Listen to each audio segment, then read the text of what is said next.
So is it right to overtake the life of a man or woman? Currently in our society, we are always running into the topic of whether or not the death penalty should be used in certain court cases. Now, the death penalty is the highest form of punishment handed down in any conviction of a crime.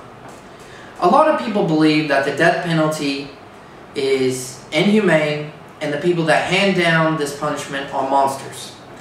Today, I'm going to tell you why the death penalty doesn't work, why if we were to abolish it, it would save the taxpayers a lot of money, and currently with the progression and researching of DNA testing proving a lot of convictions are being overturned and those gentlemen are being put back into society.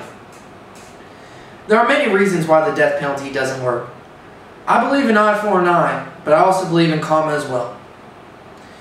In one case, Carla Faye Tucker versus the state of Texas, she was convicted of 2 counts of first-degree murder. Now, she never denied what she had done and always showed remorse.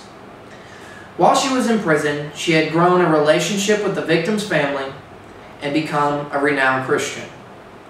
When it came time for her execution date, the victim's family stood up and fought for her clemency and believed that she should be in prison for life because she was truly sorry for what she had done. So if families aren't receiving closure from the perpetrator's death, then why are we putting so much money of the taxpayers' dollars into death penalty cases? Currently in the U.S., we have about a 70% approval rating of the death penalty. In 2003, a death penalty case would cost $1.39 million. In a non-death penalty case, it would cost $729,000.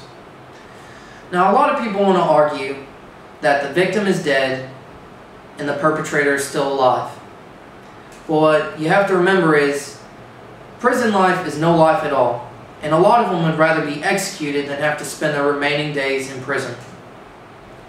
In the state of Louisiana, it costs $13,500 to feed and clothe one prisoner.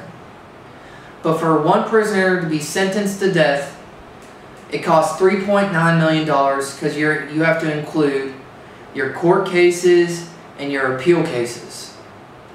So if we were to abolish the death penalty, that extra money could go into DNA research. Now, with science constantly progressing, more and more people are being let out of prison because they are finding out that they are the ones who did not convict the crime. Currently, 109 cases have been overturned due to DNA researching. In the state of Illinois, 5 inmates alone had their cases overturned due to DNA research, and these gentlemen were on death row for 10 plus years. One gentleman in a California prison had been there for 20 plus years and was convicted of first-degree murder and rape. When DNA research came back and showed that he never even committed the crime, he was then compensated $3 million. $3 million is nice to anyone, but not when you have to give up 20 years of your life, you have to miss your children growing up, you have to miss the passing of your parents, and then when you're released, you're not well educated, you're having to take in and out jobs, you're having to file for food stamps and welfare, and you cannot provide for your family like a man should want to and have to. So in conclusion, if we are to get rid of the death penalty, just remember, it would save us the taxpayers money. That money then goes to DNA researching, and then we have wrongly convicted men separated from the men who convicted the crime, and then they can go back to society, join their families, get good jobs, and contribute to the economy like every person wants to in society. So when it comes to voting on the death penalty and whether or not you believe we should have it or shouldn't have it, just remember to vote for the right reasons. Thank you.